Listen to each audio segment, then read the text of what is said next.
Well, hola people, konnichiwa. Back again bersama Salvian di channelnya Kudetek.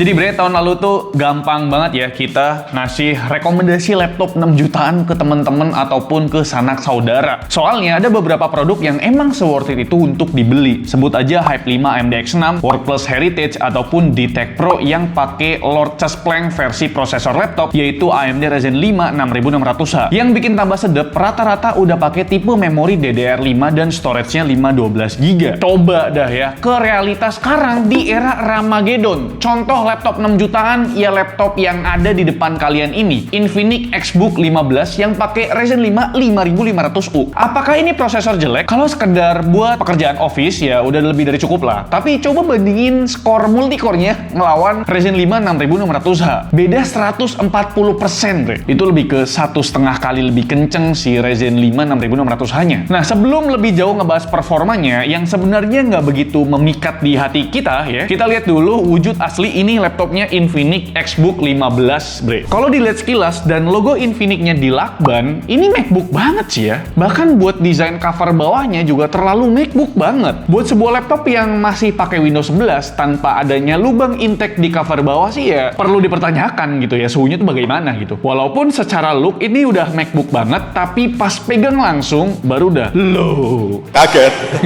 Build quality-nya tuh masih full plastik polikarbonat ya. Tapi walau gitu bre, setelan hinge engselnya itu bisa dibuka pakai satu jari. Ya masih lumayan anteng lah. Buat dimensi Xbook 15 ini layaknya laptop 15 inci lain dengan ketebalan bodi udah lumayan tipis di 1,7 cm dan bobotnya itu cuma di 1,7 kg yang menurutku ya nggak ringan dan juga nggak berat. Untuk kelasan laptop mainstream 1,7 kilo sih masih debatable lah ringan atau beratnya gitu. Nah, soal percolokan atau portnya ini lumayan komplit bre. Ada 2 buah USB Type-A, 2 buah port USB Type-C, 1 port HDMI 1.4, port combo jack audio, dan juga slot micro SD card reader. Buat yang nanya, di mana bang? Port LAN-nya kok saya tidak menemukan? Sayangnya hal itu tidak jadi kompensasi buat bodi laptop yang tipis ini ya. Kalaupun perlu banget colok kabelan, beli aja USB hub kayak gini bre. Linknya nanti kita tempel, nanti muncul tuh.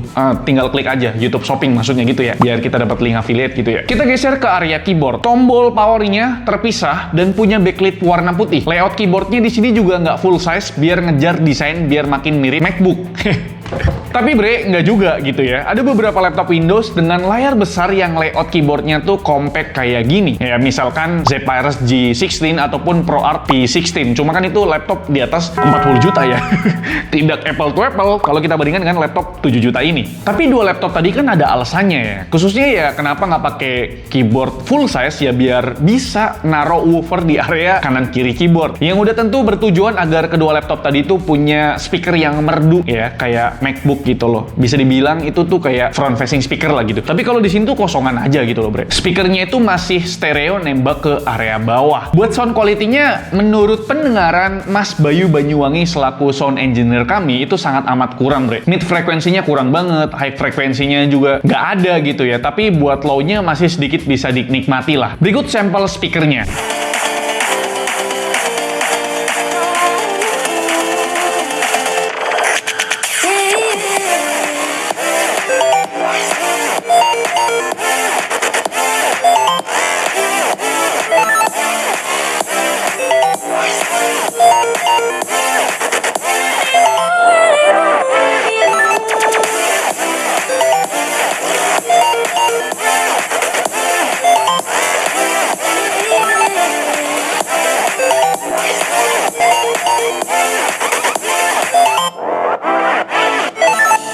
Kita turun ke bagian touchpad-nya, ukurannya tuh luas banget di 6 inci dengan tipikal surface yang agak keset. Ini tuh ya buat urusan handling kursor yang lebih satset lah. Masuk kita ke pembahasan layarnya. Ukurannya tuh di 15,6 inci dengan resolusi Full HD Plus 1920x1080p dan punya refresh rate ya standar aja lah ya di 60Hz. Soal kualitas panelnya ternyata bukan yang mediocre banget ya. Biasanya tuh laptop harga segini tuh sekitar 60% sRGB, tapi ternyata ini masih dapat 80% sRGB dan rata-rata akurasi warnanya tuh ada di 0,1 1,19 delta E. Soal data brightness-nya, angka maksimumnya tuh mediocre aja di 270-an nits, tapi angka minimumnya lumayan redup buat panel IPS di 12 nits. Kita lanjut ngebahas spesifikasi dan juga performanya. Di awal video udah aku mention kalau laptop 8 jutaan tahun lalu tuh dapat RAM DDR5, sedangkan di Xbook 15 ini cuma dapat RAM 8GB LPDDR4 3200 MB transfer per second yang tidak bisa di-upgrade karena ini tuh pakai RAM onboard lah LPDDR gitu loh. Di bagian storage-nya juga dapat sunatan karena tahun lalu tuh masih dapat minimal SSD NVMe generasi ketiga, kapasitasnya 512GB. Sedangkan di Infinix Xbook 15 ini cuma dapat SSD 256GB yang pakai interface M.2 SATA ya, bukan NVMe ini bang.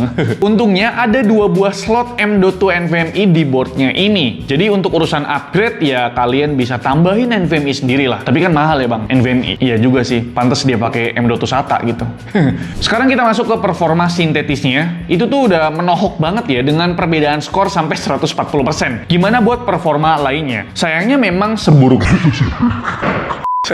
itu. Bahkan buat editing video, kita sampai nggak sanggup ngetes Premiere Pro. Jadinya kita cuma tes export video 1080p durasinya 2 menit di CapCut. Kelarnya tuh dalam waktu 1 menit 55 detik. Jelas ini bukan waktu yang kenceng ya. Kita juga tes gaming dan literally baru laptop ini yang masuk Studio Codec tapi cuma kuat tes 1 game aja. Itu pun cuma tes game Valorant. Dan itu pun cuma di resolusi 720p dengan rata-rata FPS di 71 FPS. Aku pribadi tuh bingung banget sama Infinix, kok berani banget ya nandemin prosesor Ryzen sama RAM single channel. Mana nggak bisa di-upgrade pula? Kan sejatinya AMD Ryzen itu sangat butuh RAM dual channel. Ya minimal dikasih 1 slot SODIMM gitu loh, walaupun satunya onboard supaya bisa kita upgrade. Ya murah sih, pasti ada alasannya kan. Nah sekarang kita bahas persuhuan duniawi bre. Tapi sebelum itu, silahkan lihat cooling sistemnya. Teramat sederhana ya kan. Cuma bermodal 1 buah heat pipe, 1 buah kipas, dan juga 1 buah heatsink sebagai exhaust. Kalau dilihat cover bawahnya tadi yang nggak ada lubang intake-nya, kayaknya Infinix itu memaksa aliran udara dari 2 lubang dekat engsel ini bre. Hasilnya TDP Ryzen 5 5500U di sini rendah banget cuma di 10 watt aja demi menjaga temperatur mentok di 64 derajat Celcius. Jadi memang ada limitasi 10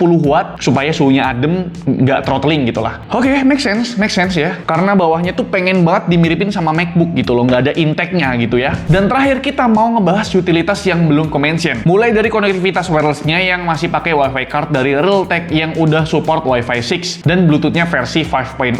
Baterainya di sini kapasitasnya menurutku agak kecil buat laptop 15 inci, cuma di 50 watt hours. Ya kalau buat harganya segitu udah oke lah. Walaupun udah pakai prosesor U series, tetap nggak selalu menolong gitu ya. Cuma dapat 6 jam lebih ya untuk battery life-nya. Chargernya sendiri dapat adapter Type-C dengan rating 65 watt. Panjang kabelnya standar di 120 cm. Dan buat webcamnya surprisingly ini proper karena bisa ngerekam video up to 1080p 30 fps. Berikut untuk sampel webcamnya.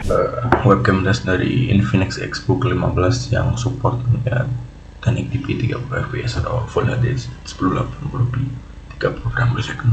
Ini adalah hasil dari webcam Infinix Xbook 15.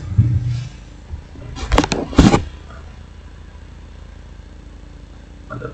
Dan sekarang kita masuk ke kesimpulan. Gak cuma masyarakat kelas menengah Indonesia aja yang turun kelas ya. Laptop budget 6-7 juta sekarang juga turun kelas. Kalau tahun lalu kita tuh masih dapat laptop dengan Ryzen 5 6600H yang lumayan ngebut, ditambah RAM DDR5 dan SSD NVMe generasi ketiga 512GB. Tapi sekarang itu kalian cuma dapat Ryzen 5 5500U yang cuma 10 watt dibarengin RAM solder DDR4 dan yang paling nyesek storage-nya itu bukan NVMe melainkan M.2 SATA 256GB yang speednya cuma 500 Mbps. Tapi sejujurnya Xbook 15 ini tetaplah laptop 6 jutaan yang menarik kok, terutama buat yang mengutamakan tampilan. Tinggal timpa aja logo Infinix-nya pakai stiker logo Apple, itu langsung jadi MacBook ya. Ini Ryzen-nya tuh stikernya dicopotin lah gitu, ini clean sekali. Ya intinya kalau punggungnya dikasih stiker logo Apple, ini udah langsung jadi MacBook wannabe dan siap nongkrong di Starbucks sambari order Americano seleraku menu termurah gitu ya. Pahit pak. Ya lebih pahit harga laptop sekarang sih ya. Tapi gimana bre menurut kalian mengenai laptop Infinix Xbook 15 ini? Coba komen di bawah, kita diskusi bareng-bareng gitu ya. Hype video ini kalau kalian nggak mau subscribe ya, atau like video ini kalau kalian suka, dislike kalau kalian jelek banget, dan jangan lupa untuk tekan tombol subscribe atau tombol hype di video ini supaya ya video ini direkomendasikan oleh YouTube gitu loh. Karena algoritma YouTube ini brengsek banget dah. Masa 1000 penontonnya bang? Sampai jumpa di video selanjutnya. Bye-bye.